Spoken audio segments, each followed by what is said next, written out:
What's going on, everyone? We're going to be jumping back into working on the 260E today. I already went to the car wash with the gas tank. I pressure washed the inside of it nicely. A lot of stuff came out. Now I dried it, and now I'm going to be putting in some white vinegar. And then I'll put some bolts in there and slosh that around. I'll let that sit for about a day, and I'll keep turning it maybe for 2-3 days. Also rinsing out the vinegar after one day, putting some new vinegar in there to get that debris out of there, and just repeating the process. And hopefully this will work well enough to the point that I don't need to replace the tank, because I wasn't able to find a replacement. The dealer doesn't offer it anymore, and if you get a used one, you're most likely going to get one that's already got some sort of corrosion or something going on. So I've looked online and this has worked, so let's go ahead and give it a try. I also just got the replacement grill in, and that is an aftermarket one, but it looks identical. That'll be going on because this one here is unfortunately damaged and cracked. And I also ordered the hood release latch. And I don't know if you guys could see. Tank is a lot cleaner. Still has some minor corrosion, so hopefully that'll be resolved. So let's go ahead and pour the vinegar in now.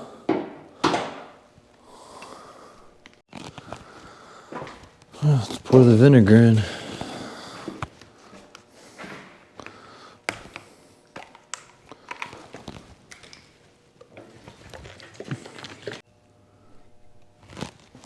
All right, I have 23 bolts, and I need to get all of those out, nuts and bolts, when I'm done with this, so don't forget about that. All right, so you have to shake this thing around with the bolts in there. Try to break up a lot of this stuff. The best thing to do is if you had a cement mixer, but I could do it that way, and of course I could do it manually with something stuck.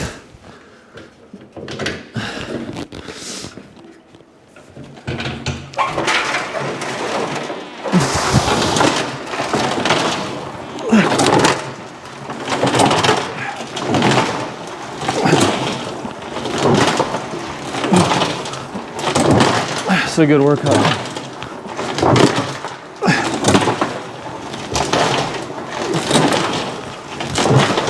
Okay. Don't forget, the more vinegar you put in, the heavier it gets. So yeah, let that sit, repeat the process.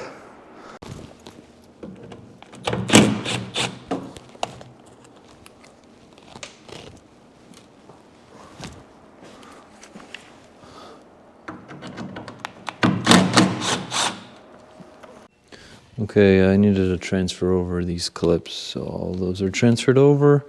And of course, since this is aftermarket, I needed to adjust this distance because it was too short. So, should be okay now. But let me go ahead and reinstall this gasket here.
didn't need to take this out, guys.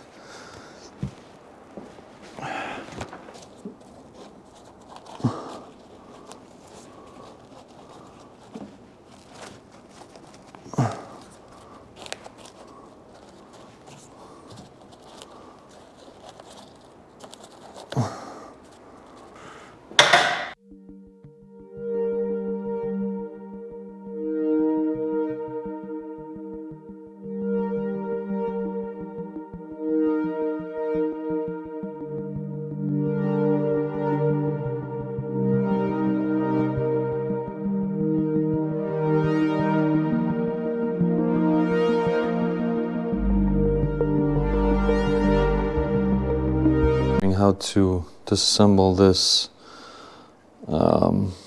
fuel sending unit. On the tip here, there's a little like nut with these slits. You put in a pair of these very thin snap ring pliers and unscrew it. It's essentially threaded on here. Good thing I took this apart. I've been sanding this. You got to be careful. This is the float that tells you how much fuel is in your tank. So it has some corrosion on here. I got to clean that off as best I can without touching these little wires, which these rip, this thing is toast. But this essentially travels, tells you how much fuel is in your tank. See, it got stuck, so you'll be getting erratic readings. So we'll clean that out, blow it out, and put it back together and hope for the best. I don't know if you guys recall if I mentioned it or not, but the exhaust manifold had a leak. When I did fire the car up, it was extremely loud. I took a closer look and one of the studs was missing and replaced with a standard size bolt, which wasn't a good thing. So I looked into it further, and of course it has a, the threads are kind of messed up, so I'm gonna have to retap it and hope for the best. Hopefully I'll be able to fit the standard stud in there. I'm sorry, the metric stud, the original one. And if I can't, then I'll put what's called an easy lock, which is better than a Healy coil. I'll have to drill into the block and then insert a sleeve, a steel sleeve, and hope for the best. So let me show you guys what I'm talking about here. So it's really tight to record underneath, so I didn't really record removing the headers. But I don't know if you guys could see here, the bolt right there, you can see the threads are chewed up, and I'll show you the stud. So this is a normal stud that's supposed to be in there, and they inserted this bolt, which is a standard size. So they enlarged the threads, but only to about this much. And I took my camera and I saw in there, and I could see that I was I'll be able to possibly tap into the existing good threads, which are towards the back. So hopefully if we catch those threads, then we'll be okay. But if we cross them, then we have to do the easy lock. So that's that. I'm gonna clean up the surface here, and then I'm gonna put in the new gaskets and do all that. And I'll show you guys the headers. They're right here. So I did clean that surface up a little bit, and tiny headers. And I have the new gaskets here. Here are the old ones, pretty bad. So when it was loose, I don't know what would have caused that to come out, but yeah, one of them probably walked out, I'm assuming, and that's why some special mechanic tried to fix that. So let's go ahead and clean that surface and go from there. If you guys can see, I'm going to use this razor blade to get off this gunk. Just be careful not to catch an edge.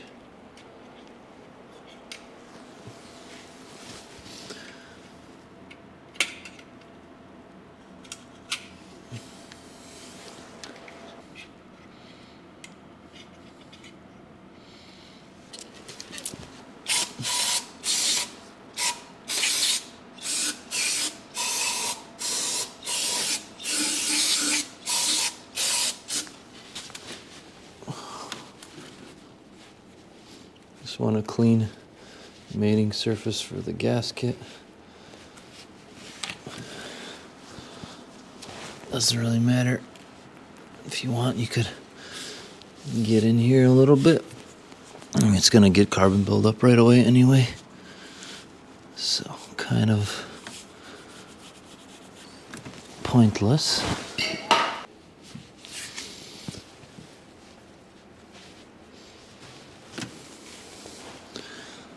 And hopefully we could get this thread tapped,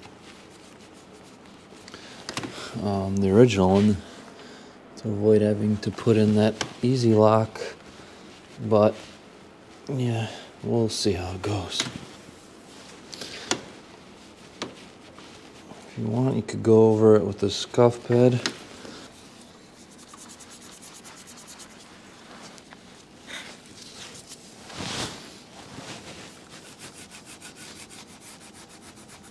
A little bit of corrosion there, so I want to get that off. Get the edges here.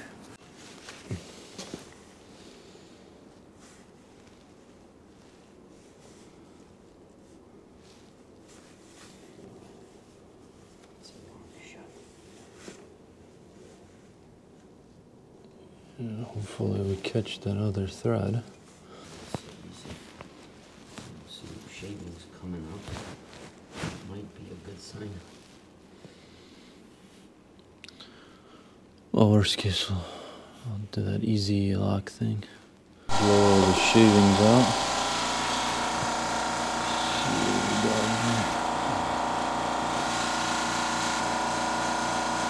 Oh, the beginning is, but the back looks... Now we have to figure out how much is actually gonna go in there.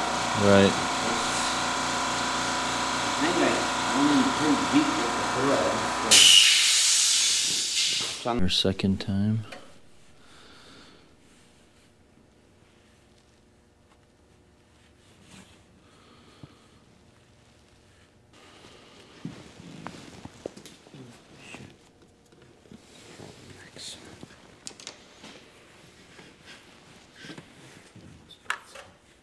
Solid loss.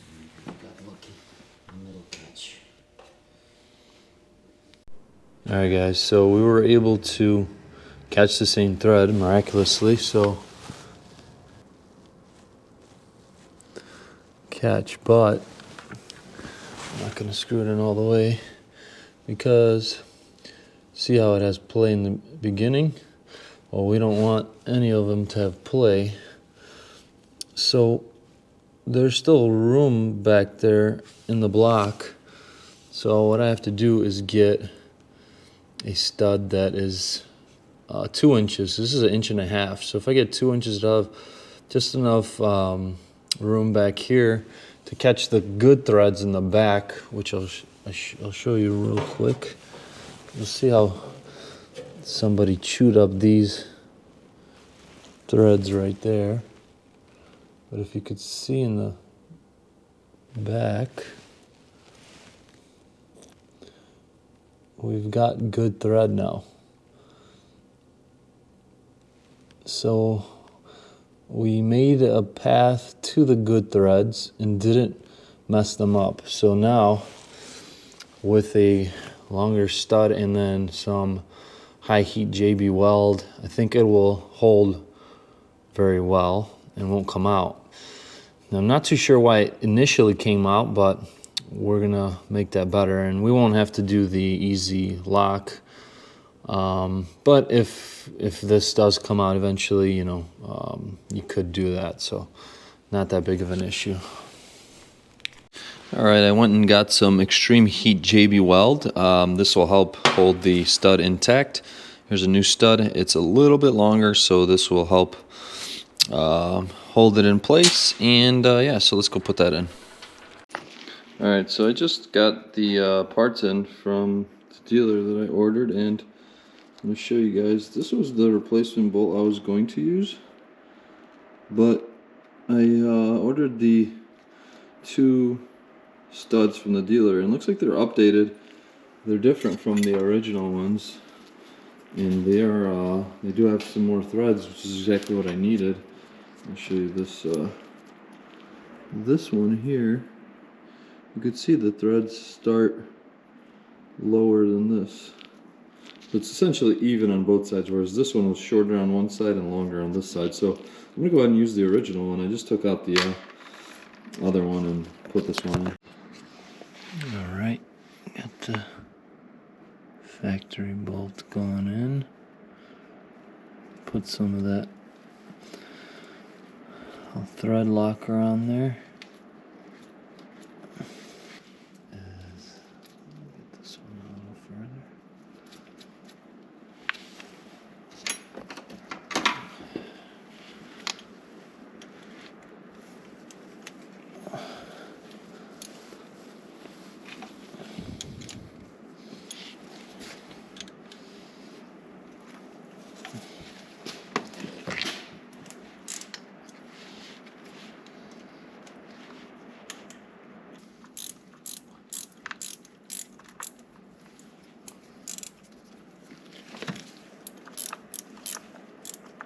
Clean up that excess.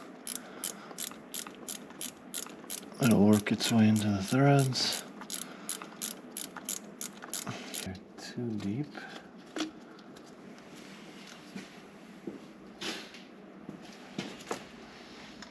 These are all pretty even. Let's take this off.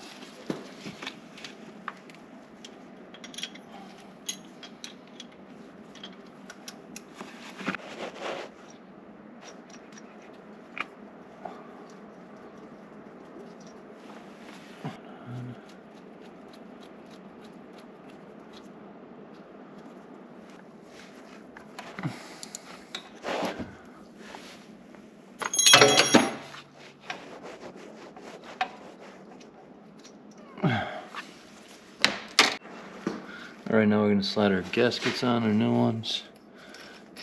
One here, and one here. Now we can go ahead and put our headers on. All right, I was able to wedge these guys back in, and I'll catch the clamp here before I tighten these up. My hand so it lines up, and we should be good with this, and we'll move on to the fuel system. So as you guys can see, pretty tight back here. I'm able to get that 13 in there. Just to hand tighten this, and I'll have to get under the car. Some long extensions, tighten this. I got everything up here good.